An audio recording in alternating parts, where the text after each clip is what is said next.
Hi, my name is Timothy Gager, and welcome to Virtual Fridays, Dire Literary Series. And tonight, my guest is Erin Khar, who wrote this wonderful book, Strung Out. This way, I just do this so Erin won't have to hold it up. But it's a book to check out, and we're going to talk about it a little bit, and Erin's going to read from it. So what I would like to show everybody in lieu of reading a bio is here is Erin's website. If people can go to erinkhar.com to find out more information. And he writes and lives in New York City, author of Strung Out, a memoir about her 15-year battle with opiate addiction. Her work has appeared in Marie Claire, Esquire, Cosmopolitan, Salon, The Times of London, Sunday Magazine, The Rumpus, Huffington Post, and Self. She has a syndicated advice column, which is great. I love advice columns. And her essay, Guilty, was published by Burn It Down, Women Writing About Anger. So there's Erin. This is her website. And there she is holding her book. And I look forward to hearing you read and chatting with you for a bit. Sounds good. Thank you very much. Are you ready for me to read? I am ready. Okay. So I am going to read from chapter 2. I took a couple paragraphs out just in the interest of time. So I like to keep it under 10 minutes because otherwise I think no one wants to hear anyone read that long. So all you need to know for this chapter is I'm 13 years old. I'd been doing heroin for about 9 months. I was not strung out yet. I was doing it on the weekends with my boyfriend. My parents knew nothing about this. And I was spending the summer working for a horse trainer in Los Angeles. The title of the chapter is Swimming Horses. Poseidon, god of the sea, was also the king of horses. They led him over the surface of the ocean. Swimming horses, not seahorses. You can find them at the Trevi Fountain in Rome. You can make a wish there, and maybe they will carry you somewhere across the surface of an ocean. Every July since 1925, wild horses swim from one island to the next across the Assateague Channel when the tide is slap calm. From Chincoteague to Assateague and back again they swim, but I was nowhere near the Assateague Channel. I spent my 13th summer working for Albert, a well-known horse trainer. I spent all day, every day, from 7 a.m. until the sun went down, riding the horses of people who were too busy to ride them. The only time I remember being happy that summer was there, riding those horses, sharing my secrets with them. I stared at the bright blue blinking numbers on my white cube alarm clock. It was 6:29. One more minute. Unsure of how long I had been staring at the numbers, my mind was stuck in a circle. The radio alarm still managed to startle me, playing Echo and the Bunnymen's Bring on the Dancing Horses. Knowing I had 9 minutes to get out the door, I grabbed my jeans and tank top and tiptoed down the hall, stopping to peek into my mother's bedroom. Relief. The asshole had already left for work. He and my mom had made it through their rough patch. My hatred for him had only grown over the past 6 months. Mornings like this, when he was already gone for the day, were a reprieve. The air felt different, like it could actually circulate. I heard my mom downstairs in the kitchen. She'd packed my lunch in a little blue and white cooler. I loved that little cooler. It reminded me that I was leaving. Every morning, I felt excited about the prospect of what might be in there, but I only ate the apricots. Sometimes I fed the leftovers to Lizette, a Lipizzan mare I'd been assigned to ride. I hated riding her. She was still a little wild and continually tried to buck me off. We had an antagonistic relationship, but I understood her. She made sense. She wasn't a labyrinth disguised as a straight line. I waited in the dining room for my mom. The dining room was the only room in the house that felt safe. Maybe it was because it was close to the front door, close to an exit. Maybe it was because I used to talk to my imaginary friend there, or maybe it was because it housed my favorite painting. Sometimes when I couldn't sleep, I'd go down there and lie on the table and look at that painting. The sky in the painting was inky blue, and the house with the red door looked like somewhere I would like to be. I wanted to tuck away, small and secure, far away from people who were labyrinths disguised as straight lines. I was the worst offender. I wanted to get away from me too, more than I was with my weekend escapes into the warm arms of heroin and Ted. I shut my eyes and imagined that house on Chincoteague, imagined that I could see the swimming horses from that window. On the drive to the barn, Mom and I made small talk. So how are things going with Albert? She asked. Fine, good. This summer is such a great experience for you, honey. I'm so glad you decided to do this. Yeah, I'm really learning a lot. Our morning conversations were usually like this. She'd comment on my summer or the weather or her workouts, or if I was going to make weekend plans with my father when he was in from New York, or what to eat for dinner, or what she put in that little blue and white cooler for my lunch. Whatever she said, I'd agree and comment back politely. What I didn't tell her was it was the most confusing summer of my life. I didn't tell her that I was hiding more and more parts of myself. I was hiding a boyfriend and drugs and cuts on my arms and secrets I carried from a long time ago. I didn't tell her that every day I woke up and went to the barn and lost myself in the scent of horse sweat and alfalfa and leather and dirt and wood. And those horses and grounding smells made me feel like maybe I wouldn't disappear. Instead, I kissed her goodbye and got out of the car. The barn seemed too quiet. Albert was large and cranky and walked with a cane. It was hard to imagine that he ever rode a horse. His wife, Mimi, reminded me of those photos of young Priscilla Presley with the big hair and the eyeliner and the swingy clothes. She was stuck in some other time, maybe some other place too, and was younger than Albert's only daughter, Jolene. Jolene was red in the face with disappointment. She had white blonde hair and eyes that betrayed the injuries she carried, though I never found out exactly what those were. I was 13 and Jolene was 33, but we connected because we were broken. The door to Albert's office swung open with determination and Jolene stormed toward me. Albert's voice followed, loud and fast, like a hot, angry wind behind her. She brushed past me. Her face was purple and I looked at the ground, silent. Mimi came out next like an apologetic puff of air and diverted me to the tack room, chatting about the schedule and how June gloom had bled into July. Mimi, Albert shouted from down the breezeway. Mimi scurried back to the office and I headed to Dom's stall. Dom was a large black Hanoverian warmblood. He was the most beautiful horse in the barn and I got to ride him every day because his owner was afraid to ride him. I cleaned out his hooves with a hoof pick and used a curry comb on his coat. Then I leaned on him. I let all my weight rest on his shoulder, breathing in. I thought about the lie I was going to come up with to cover my tracks the next weekend when I went to Ted's. For the past 8 or 9 months, I'd been cleverly coming up with stories about where I went and who I was staying with. Sometimes I told my mom I was staying with Lisa, my closest friend from school. Sometimes I told her I was staying with Rhea, a friend from the barn.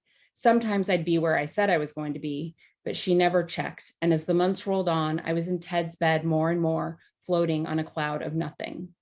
I didn't take drugs home with me. I hadn't gotten that bold. In between cheerleading and volleyball and horseback riding in school, I counted the days and minutes until I was back in his all-white house, looking down at twinkling lights below, drifting. His parents were rarely home, and when they were, they treated me like a friendly ghost, never quite looking at me or Ted when they spoke. Maybe they were the ghosts. Sometimes during the week, I'd steal another Darvocet from the expired bottle in our medicine cabinet. Sometimes I'd look through other people's medicine cabinets and I'd take a pill or two if I found anything good. And when I couldn't do that, I took a small razor blade and made tiny marks on the inside of my arm, cutting, mesmerized by the appearance of microscopic trails of blood coming to the surface to greet me. It wasn't heroin, but it softened the hardened shape I found myself in. Trapped in all of the perfunctory crap I smiled my way through every day. My life was becoming a series of compartments connected by a long string of lies and duplicities, of pretending to be all the versions of me they wanted, or I thought they wanted. I felt like everyone in my life needed a different Erin. My parents needed the daughter who didn't need anything, the one who wasn't difficult or sad, the one who brought home good grades and was polite and pretty and made them look like they were doing everything right. My trainers needed me to ride and win riding competitions and take their corrections and show up every day. My friends needed me to make them laugh and give them advice and not be a drag. Ted needed me to make him feel wanted and to make him feel loved and not ask too many questions. And me, I needed me to keep pushing and acting and shining and sparkling in every area of my life. If I did that, if I did all those things, then no one would see what was crumbling and rotten on the inside. Here I am pretending to take a test. Oh, look, I got an A. Here I am laughing at Eddie's joke during lunch. Here I am at volleyball practice. Here I am at Lisa's house, gossiping, obsessing over boys and not mentioning Ted. Here I am in the ring, riding a stubborn mare. Here I am in the barn, inhaling the smells that keep me from leaving. Here I am at a sleepover at Rhea's, devising a way to leave early to go to Ted's. And here I am fantasizing, plotting slow and painful ways to kill my mother's arrogant asshole boyfriend, a favorite pastime when I couldn't sleep, which was often. Jolene was in the stall next door. I smelled her clove cigarette and I asked her over the wall about the schedule. I didn't tell her that Mimi already told me. I talked too much because I knew she was sad. I wanted to fill the silences to distract us both, so I asked her if she'd ever seen the swimming horses. She'd never heard of them. We should go together to see them, I told her. Maybe we haven't missed it yet. It's this month.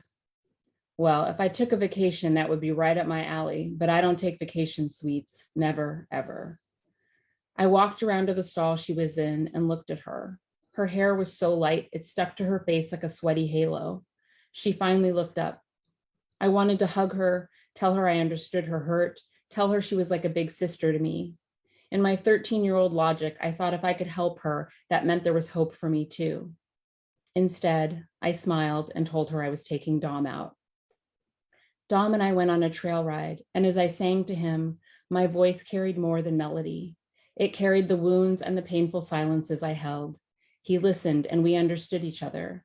I clucked my tongue and urged him forward into a canter. The wind whipping through my hair and licking my face, I ride. I ride with a certainty I don't possess in life. My heart knows the way. I shut my eyes. I share my secrets. I see swimming horses. They carry me across the surface of an ocean. Wow. Hi. Hi. So your book is so hard hitting and it's also very well written, but it's so hard hitting.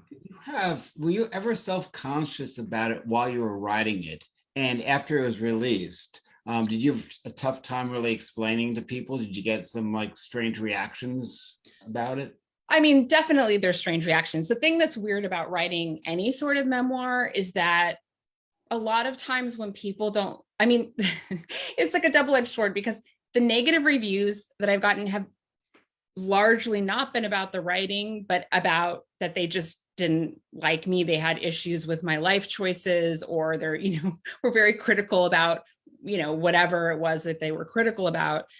I think that by the time I wrote the book, I mean, I have a lot of distance from these events, right? So at the time, I've been in recovery for 19 years. So the book came out 2 years ago. So I had 17 years of distance from this stuff. And the way that I felt about it, when somebody would make a comment, whether it was somebody I knew or somebody I didn't know, was that if they're going to judge me for things that happened 15, 20, 30 years ago, that says so much more about their character than it does mine. And I feel like I carried shame around about this stuff for so long that I don't know, I just don't feel ashamed about any of it anymore. I was young. Are there things I would go back and do differently? Of course, but I don't have the energy or wherewithal to carry it anymore. And if I feel like that angers people sometimes, like they want you to still feel badly about things, and I'm just not willing to do that anymore. I think in terms of anything, being self-conscious about anything in there, I don't know. I mean, certainly I knew when I wrote this that I had to be willing to be unlikable at times in the book, because I couldn't tell an honest story if I was worried about people liking me. And that's something that in life, when I was younger, was very important to me. I wanted that. I wanted people to like me. I wanted the validation that I was a good person. And I think that I had to sort of put that aside. And now, I mean, I accept that not everybody is going to like the book. It's not going to be the book that everybody loves. There's going to be, things that people don't like about me, or that they think I should have had. One of the comments that came up again and again in like negative reviews was that they felt that I didn't have enough consequences for my actions because I didn't go to jail. But did you have a bottom at all when you were 12, 13, 14? Or? I mean, I think I had many, there are so many low points, and there's so much, I think for most people who've struggled with addiction, I don't know anyone who struggled with addiction that doesn't have trauma in their childhood. And then you create more trauma in your years of active addiction. So, I think that I mean, emotionally, I think I definitely paid the price again and again and again. But, I mean, I was never arrested, and that's largely due to the color of my skin. I mean, that's the reality, is that, I had like a decent car, and I got pulled over so many times, and I know nobody ever checked for drugs or anything. And my story would be completely different if I grew up in a different socioeconomic situation, or if I grew up, a different ethnicity. And that's just the truth. Now, being a parent yourself, what would you, if you had the chance to talk to the 12-year-old you, what would you say to that person? I think that the first thing that I would say is that she's lovable, that she's not a monster, because that was really at the core for me. Spoiler alert, I was sexually abused as a child, and that was sort of like my primary trauma. And then there were like a series of other things over the course of childhood and in my teenage years. But I really believed that coupled with sort of the desire that I had to harm myself, I felt so much shame about it. And I really thought that if anybody knew about these things, they wouldn't love me. And I think that's like a very primal, relatable thing. Like everybody has, no, I shouldn't say everybody. A lot of people walk through life, particularly in adolescence, worried that, if people knew X about me, they wouldn't love me. And that's a very primal human fear. Well, what about now? Looking back at the woman you were 19 years ago, what would you say to her? That she's going to make it. I didn't think I was going to make it. If you had told me 19 years ago that I would make it, because I relapsed so many times, just over and over and over again, I didn't think that I was going to make it. Not only did I think I was not going to make it, but if the idea that I could ever feel happiness and satisfaction with my life and feel like happy to be alive, I really didn't think that was possible. I didn't think it would be possible for me to move through life without wanting to kill myself, without wanting to leave. And I've just stayed this whole time. And like, I never would have imagined that I could have like a healthy relationship, be a mother, like all of the things that I have now in my life, I didn't think were possible. Even when at the beginning of my recovery, I didn't believe they were possible. I mean, when I was reading your book, I was thinking like, how is this person still alive? Yeah, I think that all the time. I mean, I've lost so many people over the years to depression and addiction that, part of it is luck, which is an unsatisfying answer. And then it's that I had access to care, right? I mean, I think that's another huge component. Even with all the access to care that I had, it was extremely difficult. But when I was fine, when I finally got recovery in the last 19 years, like the beginning of that recovery, I had a family that was supportive, maybe dysfunctional, but supportive.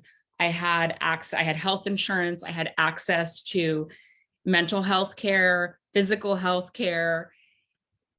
There are so many people struggling with addiction that do not have that. And it makes it exponentially harder to recover when you don't have adequate health care. In terms of you personally, Mm-hmm. why did it take this time around? I'm sure you hear this question all the Mm-hmm. time too. Like, why, what happened? What was different the time you got sober? Well, the biggest thing is that I got sober when I was pregnant with my oldest son.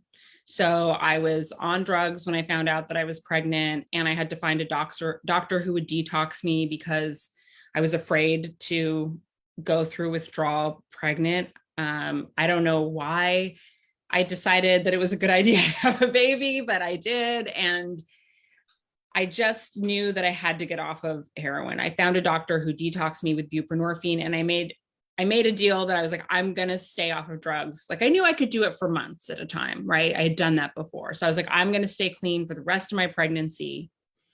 I felt very ambivalent about being a mother. I had never wanted to be a mom. And 100%, like the first time that I held him, I had one of those like moments of grace, or like sort of like lightning bolt moments where I just looked at him and instantly felt, this connection. And I had this thought sort of pulsing through my mind: I love you more than I hate myself. And that was extremely powerful for me, because I don't think I'd ever loved anyone more than I hated myself. And that gave me the impetus to try again, and to try differently, which was largely like addressing my mental health issues and the PTSD. And then the second component is that, when I was ready, I had the access to that care. Now, if you weren't pregnant, where do you Mhm. think you'd be right now? I don't know. I really don't know. I'd like to tell you that I would have gotten it eventually, but I don't know that I would have. I No don't guarantee. know. I just don't know that I would have gotten to a place. I don't know if I would have gotten to a place where I could have started letting go of that self-hatred, because like that love that I had for my child was so overwhelming that, like, how could I possibly hate myself when I loved him so much? And I was just like, I have to figure a way out. I have to find a way out of this cycle. And that's not to say, there's a lot of people who struggle with addiction who have children, and that doesn't mean that they love their kids any less than I did. It was just, I was very lucky that it flipped a switch for me. And then I did the work. It was not easy. And I was not, I stayed off of drugs, but I was a mess those first few years of his life in terms of like my emotional regulation and my ability to have healthy relationships. And, it took a lot of, talk therapy and cognitive behavioral therapy and psychiatric care to get myself stabilized. Now, do you So, still do anything to stay mhm. active in your recovery? Is there? Oh yeah. Number one, first and foremost, is my mental health care. Last year, I was kind of having some stuff come up for me again, and I started EMDR, which I had never done before. And it's helped a lot. And through that, found this like great therapist who I do a combination of EMDR and some other sort of,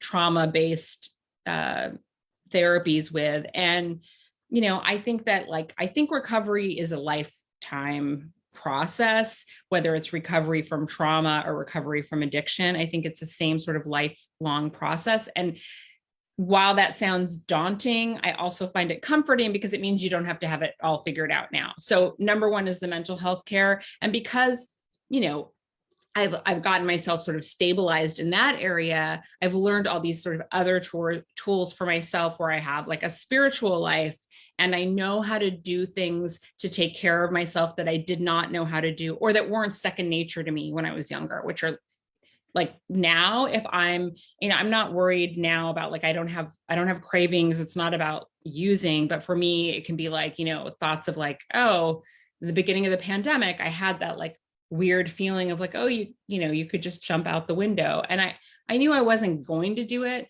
but even having that thought, I immediately told my husband, told my best friend, called my psychiatrist, called my therapist. It wasn't, I just know what to do now because I've practiced it for 19 years.